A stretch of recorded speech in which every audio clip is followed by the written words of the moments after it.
I will teach you how to become consistent in everything you do. First, just show up. எப்பயும் ஒரு விஷயத்தை 3 or 4 days பண்ணதுக்கப்புறம் next time பண்ண ஒரு மோட்டிவேஷனே இருக்காது. எல்லாருக்குமே அது that's when showing up enters. Even though உனக்கு ஒர்க் அவுட் பண்ண மோட்டிவேஷன் இல்லைனாலும் just go to the gym.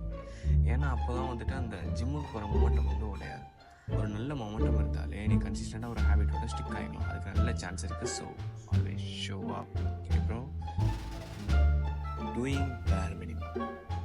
For instance நான் ஒரு புக்கை ரீட் பண்ண ட்ரை பண்ணிகிட்டே இருக்கேன். But let's say I don't have enough time to read a chapter. So அதுக்காக நான் புக் ரீடிங்கே ஸ்டார்ட் பண்ணிடலாமா? நோ. எனக்கு ஒரு சாப்டர் படிக்கணும்னு அந்த time read 5 pages a day.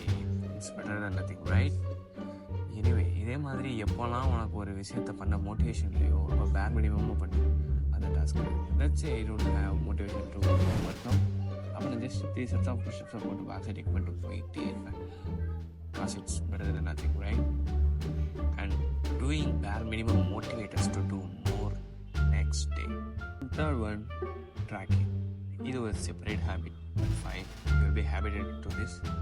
நம்ம பண்ணுற ஹேபிட்ஸை ட்ராக் பண்ணால் லோ பீரியட்ஸில் நீ டவுனாக இருக்கும்போது ஒரு விஷுவல் ப்ரூஃபாக நீ பண்ண ப்ரோக்ரஸ் இருக்கும்.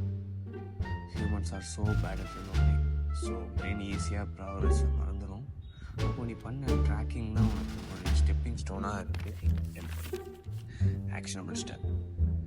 Download habit tracker sheet. டிஸ்கிரிப்ஷனில் லிங்க் இருக்குது. டவுன்லோட் பண்ணிட்டு ஜெராக்ஸ் கடையில் போய் 4 or 5 ஜெராக்ஸ் போட்டுக்கோ. மேக்ஸிமம் 30 ரூபா வரும். எடுத்து ஒரு ஹேபிட்ஸை ட்ராக் பண்ண ஸ்டார்ட் பண்ணு. மறக்காமல் சப்ஸ்கிரைப் பண்ணிடு. Bye by.